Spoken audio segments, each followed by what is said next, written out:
মানে স্পিকার, আমি কি এখানে কাউকে জাতীয় বেঈমান বলতে পারি?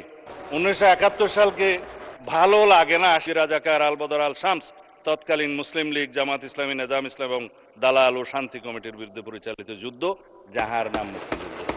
1971 সালকে ভালো লাগে না সেটা আমরা বলতে চাই না। কেন ভালো লাগে না সেটা আমরা জানি, কিন্তু 72-এর সংবিধান, 71-এর ইতিহাস সবকিছুকে এখন স্বীকৃতি দিতে হচ্ছে। আমি বিরোধী দলীয় নেতৃবৃন্দকে অসংখ্য ধন্যবাদ জানাই যে আপনারা মুক্তিযোদ্ধাদের ধারণ করেছেন, নিজেরা মুক্তিযোদ্ধা দাবি করছেন এবং মুক্তিযুদ্ধের সেই ইতিহাসকে আপনারা স্বীকার করছেন। সেজন্য দালিলিকভাবে কথা বলি, জাতীয় মুক্তিযোদ্ধা কাউন্সিল বিল গত কয়েকদিন আগে পাশ হয়েছে। এটা ইতিহাস, রেকর্ড এই পার্লামেন্টের, এই লেজিসলেশন সাক্ষী দিবে। আমাদের সকল বিরোধী দলীয় নেতৃবৃন্দ বসা ছিলেন, নার পক্ষেও ভোট দেয় নাই, হার পক্ষেও ভোট দেয় নাই। এনসিপির বন্ধুরা হার পক্ষে ভোট দিয়েছে, সত্য কিনা বলতে পারে।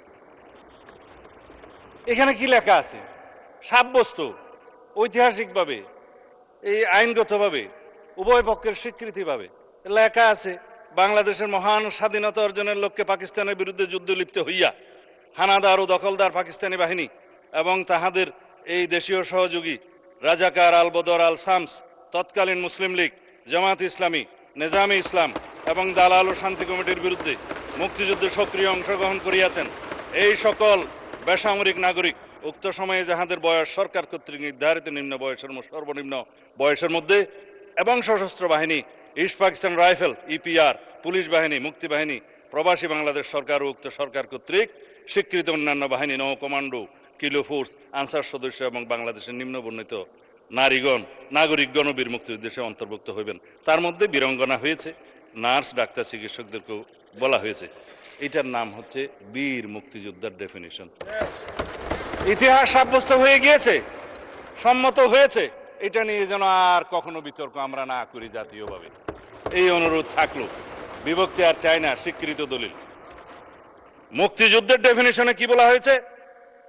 1971 খ্রিস্টাব্দের 26 মার্চ থেকে 16 ডিসেম্বর পর্যন্ত একটি স্বাধীন গণতান্ত্রিক রাষ্ট্র হিসাবে বাংলাদেশের জনগণের জন্য সাম্য, মানবিক মর্যাদা ও সামাজিক ন্যায় বিচার প্রতিষ্ঠার আকাঙ্ক্ষায় হানাদার ও দখলদার পাকিস্তানি সশস্ত্র বাহিনী এবং তাহাদের সহযোগী রাজাকার আল বদর আল শামস তৎকালীন মুসলিম লীগ, জামাত ইসলামী, নেজাম ইসলাম এবং দালাল ও শান্তি কমিটির বিরুদ্ধে পরিচালিত যুদ্ধ, যাহার নাম মুক্তিযুদ্ধ।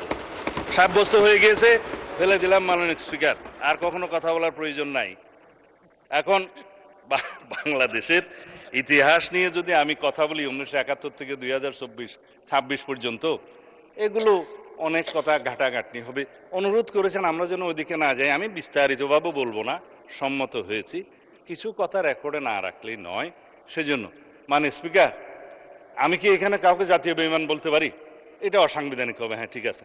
আমি চাইলে আওয়ামী লীগকে জাতীয় বেঈমান বললাম না 1986 সালে, এবং তাদের যে সহযোগী হিসাবে, সহযোদ্ধা বা হামসফর হিসাবে ইলেকশনে যারা গিয়েছিল তাদেরকে আমি কিছু বলতে চাই। মানে স্পিকার, আজকাল সামাজিক যোগাযোগ মাধ্যমে যা চলছে বাক ব্যক্তির স্বাধীনতার নামে, সেটাকে যদি নিয়ন্ত্রণ করা না যায়, আমরা যদি নিজে নিজে নিয়ন্ত্রণ না হই, এই জাতিকে আমরা কোথায় নিয়ে যাব জানি না। কিছু আছে বিদেশে, কিছু আছে দেশে, কিছু আছে ঘরে। এখানে আমরা freedom of speech and freedom of press বলে কথা থাকে, এটাও আর্টিকেল 39 বিবৃত আছে। But it is subject to reasonable restriction imposed by the law in the greater interest of the state and public order. আরও কিছু কিছু আছে। তো সেই রিজনেবল রেস্ট্রিকশনটা তো কোর্ট দয়া করে বলতে পারে। আমরা আইন মন্ত্রণালয়কে, সংসদ বিষয়ক মন্ত্রীকে বলতে পারি যে এই রেস্ট্রিকশনগুলো কি আমরা এনাক্টমেন্টে আনতে পারবো? না হলে পিতার সাথে কন্যাকে জড়িয়ে, মাননীয় প্রধানমন্ত্রীর স্ত্রী কন্যাকে সহ জড়িয়ে যেইভাবে বাংলাদেশে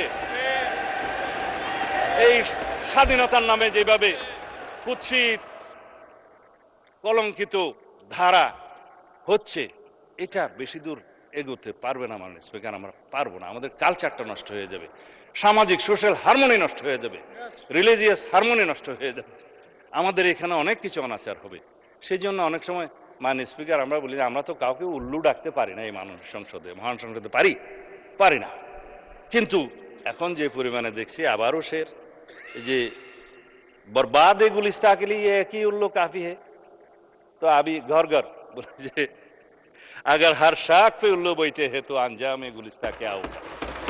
এখন যেভাবে ঘরে ঘরে আমরা এগুলাকে দেখছি দেশে বিদেশে, আমি নাম নেব না, অনেক ইউটিউবার এটা সেটা আছে মাননীয় স্পিকার, মনে হয় যেন পৃথিবীর একমাত্র বাক স্বাধীনতা তাদের আছে আর আমরা এখানে সব নিরহ জনগণ। কাউন্টার করলে বলে যাবে যে এটা বলেছে, আরো গালিগালাজ শুরু হবে। গালিগালাজের প্রতিযোগিতায় যদি মাননীয় স্পিকার কেউ চ্যাম্পিয়ন হতো, দেশে বিদেশে অনেকেই আছে, নাম বলবো না,